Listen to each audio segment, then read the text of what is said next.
Hello everyone and welcome back to the Cop Out Way. My name is Faisal Khan, and before we begin with today's video, just want to go through a few friendly reminders. And if you haven't already, make sure you hit that subscribe button, smash the bell for more Cop Out Way content, like, share, leave a comment in the comment section, and be sure to follow us on Twitter. Our Twitter account's link is going to be below in the description of the video. So if you can, make sure you give us a follow, but more importantly, make sure you subscribe to the video and leave us your thoughts in the comment section. Let's begin with today's video. Yesterday the news broke to us all that Arne Slot is going to be the next head coach of Liverpool Football Club. That's right, people, it's a done deal. We've got our man Arne Slot. Arne Slot on June the 1st will sign a 3-year contract, and he will effectively begin his work as the next head coach of this football club. And we all hope Arne Slot is going to be the man that keeps on winning silverware for this iconic football club. He takes over from Jurgen Klopp, who managed his last game as manager of Liverpool Football Club last weekend. And it's a new time, it's a new era, it's a new regime, it's a new chapter in the history of this football club. Now listen, I think we've all got to go back to January when Jurgen Klopp, earlier on this year announced that he'd be stepping down as manager of Liverpool at the end of last season. And look, I'm not going to deny it, there's no secret in it. There was only one man I wanted for this job, and that was Xabi Alonso. He was the number one favourite, he was the fans' favourite. But Xabi Alonso's decided not to take the job, and he's going to stay on at Bayer Leverkusen. And look, the job there that he has done has been remarkable. Undefeated in the German league, first ever German league title, unbeaten throughout the season, unbeaten throughout the whole campaign. Europa League final coming up tomorrow, German Cup final also around the corner. What he's done there is amazing. You can't knock the job he's done. But he is not the man to take over from Jurgen Klopp. He's going to be staying at Bayer Leverkusen. And look, the likelihood is he might even go to Madrid the following year later. Who knows what's going to happen? But we've got our man. We've got the next head coach. And it is time to play slot ball, and it is time to embrace it. So I don't care if you like it. This is happening. Let's talk a bit about our next head coach of Liverpool Football Club. Arne Slot, 45 years of age. He's young, he's ambitious, he's hungry. And what I've really, really liked about Arne Slot since following him, ever since the rumour started that he was in talks with the club to become the next manager after Jurgen Klopp, is on a number of occasions he's publicly come out and said he wants to take over from Jurgen Klopp. I think that shows that this is a brave man, because look, in world football there's a handful of clubs that are very tough to manage due to the expectations. You think about it, Real Madrid, Barcelona, Bayern Munich, Manchester United, Liverpool Football Club. Those clubs, right, they're not easy to manage because they've set the benchmark so high in terms of what they've achieved, the millions of followers they've got around the world, the history of the club, what their clubs stand for. And the fact that this man has shown huge cojones by coming out and saying he wants to be the manager on a number of occasions makes me confident that we have found the right man. Also been watching a few clips of him throughout social media, been following Feyenoord's enter the season a lot more.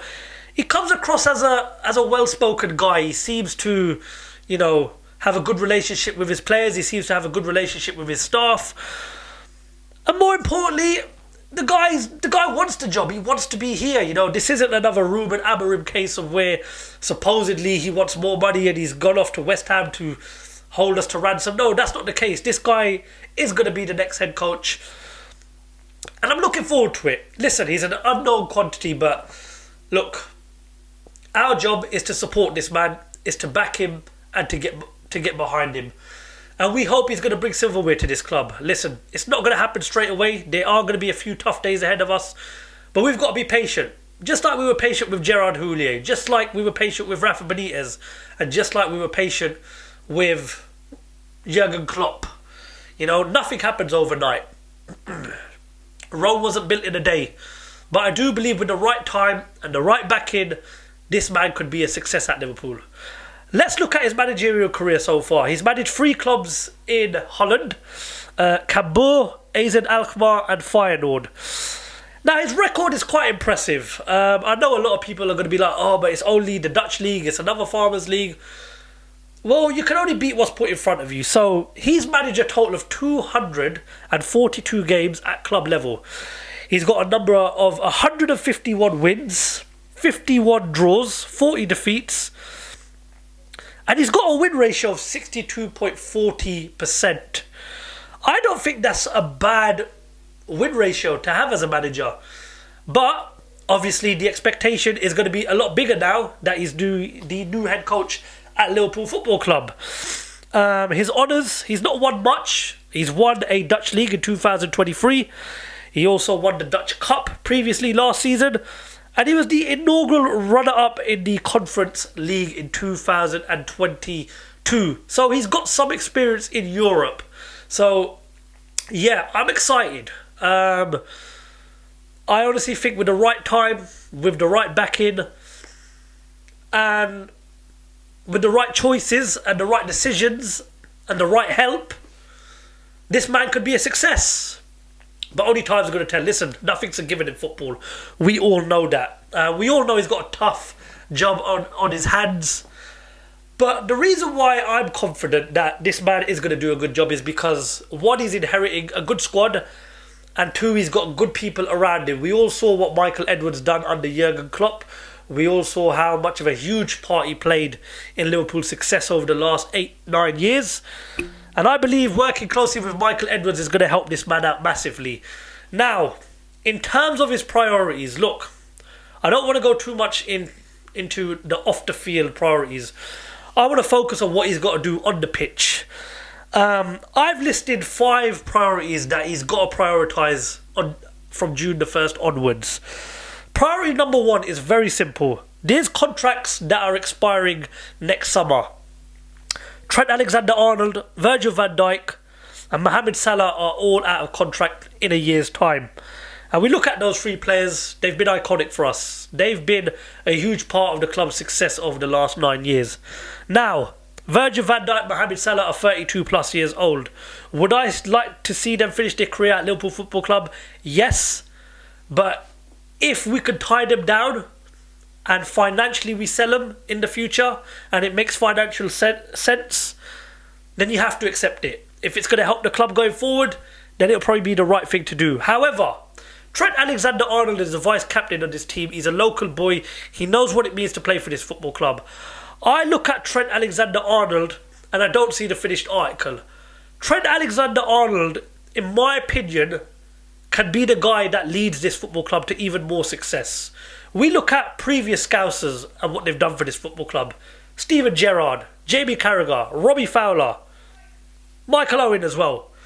You know, Phil Thompson. I'm talking about local lads that knows what it means to play for Liverpool Football Club. And Trent Alexander-Arnold is now at a point of his career where I truly believe if he's pushed into the right position, which we all know is midfield, the guy could become one of the world's best. He's talented. He's got all the attributes you want in a footballer. He can turn defence into attack just like that. I don't even think we've seen the best of Trent Alexander-Arnold. And I do believe that this manager could potentially build a team around Trent Alexander-Arnold. But yeah, that is priority number 1. Sort out the current contract situations with Mohamed Salah, Virgil van Dijk and Trent Alexander-Arnold. Priority number 2. Sign a solid defensive midfielder. Listen, we're never going to get another Fabinho, another Steven Gerrard, you know, those type of players. But what we can do is try and get something that's close to them. It's no hidden secret that defensive midfield is a position that we struggled in the back end of last season. Now look, Vatoro Endo, £16 million, I thought he'd done a magnificent job. But he's 32 years of age now, and I do truly believe there is better than Vatoro Endo out there. Now, I'm not saying we put Vatoro Endo in the bin and we bring in someone else. No, I think Vatoro Endo could be a good attribute to this Arne Slot side. And I do think Vatoro Endo will be one of his main starters. However, we've got to think of the future and we've got to bring in somebody that will slot into that number 6 role. But if you look at Arne Slot and how he sets up, he likes to play with a pivot. He likes to play with 2 midfielders and a number 10. So, it's going to be interesting to see what he does with the current midfielders that we've got. Priority number 3, sign a versatile defender. And when I say versatile, I'm talking about a defender that can play left, right, and centre back. Now we've got one of those, Joe Gomez, and look how much we benefited from that last season. There's a lot of rumours that Joe Gomez might fancy a move away this summer. I, for one, would want to keep him because I thought he was magnificent and I thought he had his best season in a Liverpool shirt last summer. But look, you can't stop players from leaving. There's one man that comes to my mind when I say versatile defender, and this man plays under Arne Slot. Liverpool Gratrader, if that's how you pronounce his name. 23 years old. Plays centre back, plays right back, plays left back, and can also play as a central defensive midfielder. Now, I've watched Gratrader play a few times for Feyenoord in the Europa League. I've got to say I've been quite impressed with him. And look, he'll know how Arne Slot will set his side up. He'll know the philosophy of Arne Slot. And the fact that he can play a number of positions and is only 23 years old and he's also Dutch, I think it's a no-brainer. And I'd like to see him signed for Liverpool Football Club. However, it's a case of whether Feyenoord will sell. But only time will tell. Priority number 4. Make Liverpool's front line feared again. Now listen, I think it's a no-brainer when I say this. The back end of last season, Liverpool's front line were just not good enough. We weren't good enough in front of goal. We weren't clinical enough and we were missing way too many chances. And you've got to use examples as those 2 games at Old Trafford. You've got to go back to the Crystal Palace game. You've got to go back to the Everton game, the West Ham game. Games that cost us, games that, mentally damaged us going into the later stages of last season. And I think if Arne Slot is going to get this team winning trophies, and I think he's going, and if he wants to keep Liverpool Football Club at the very top, he's got to make Liverpool's front line feared again. I don't think we've quite been the same since we've lost Sadio Mane and Roberto Firmino, but we were never going to keep a hold of them forever. So, what do I think is the best answer? I do think that we should go out there and sign a new striker. I would love to see someone like an Ivan Toney coming in the summer. I'd like to see someone like an Ollie Watkins. But going through what I've seen on social media, Liverpool are going to look to keep Luis Diaz and look to keep Darwin Núñez. I'm over the moon that we're keeping Luis Diaz because I do believe there is a quality player in Luis Diaz and I think he's only going to get better. However, I don't want to sit here and be critical of Darwin Núñez because I do think Darwin Núñez does have a lot of good attributes to offer to this team. But the bottom line is he's not clinical in front of goal. Is Darwin Núñez going to score us the goals that takes us to a Premier League title? Is Darwin Núñez going to score us the goals that takes us to another Champions League? If it didn't work under Jurgen Klopp, I can't see it working under Arne Slot. However, if Arne Slot wants to continue working with Darwin Núñez, then I'm going to back it and we can just only pray that he does come good next season. Priority number 5. And this is the main priority. Now look, we were in the title race this season, okay, we didn't take it to the wire, but we went as far as we could. Now, a lot of fans are going to be looking at that situation and thinking, yep, this Liverpool team is ready to go again and ready to challenge for the title. I don't think we're ready for a title challenge next season. Strictly being because we're under a new regime, we're under a new manager. Now, this is not me saying this manager's got a 3 to 5 year plan. He's got to come good at some point. No, not at all. This manager's minimum target next season is get top 4. We're in the Champions League, so he's not got to worry about getting this club back into the Champions League. There's Champions League revenue, and apparently FSG are going to back him in the transfer window, which we can only hope. So, those are the 5 priorities, but priority number 5, in my opinion, is the most important one. There is no way this manager can afford to drop outside the top 4. In his first season in charge of Liverpool. He's inheriting a good squad and there are world-class players in this squad. This is not a rebuild. This is not a come in and reset the whole thing, start from the beginning. No. This manager has got a good group of players to work with. I believe we need a few tweaks. We need another defender. We need a solid midfielder and we need a solid attacker. So, yeah. Priority number 5 is make sure Liverpool get top 4. If we can challenge for the title again next season, perfect. If we can win the Premier League, even better. But the ideal finish to next season is top 4. And hopefully, in his first season, we win silverware. And don't forget, we're in the Champions League. And this is our competition. And we all know what Liverpool's record is like in the Champions League. We've been written off so many times in that competition. Istanbul, the second leg against Barcelona. But what does history tell us? We never die in Europe. And I'm so confident about us in the Champions League next season. Okay, it's not Jurgen Klopp, but it's a new manager. And under those lights on a European night, anyone is capable of getting an absolute walloping at Anfield. It's a new manager. It's a new time. Our job is to back him and to get behind him. I'm looking forward to this new regime. It begins on June the 1st. We're looking forward to seeing what Arne Slot's all about. Fingers crossed this is the start of a new successful journey. Thank you for watching today's video. Once again, make sure you hit that subscribe button, turn on the bell for more Cop Out Way content, and I'll see you soon with another video.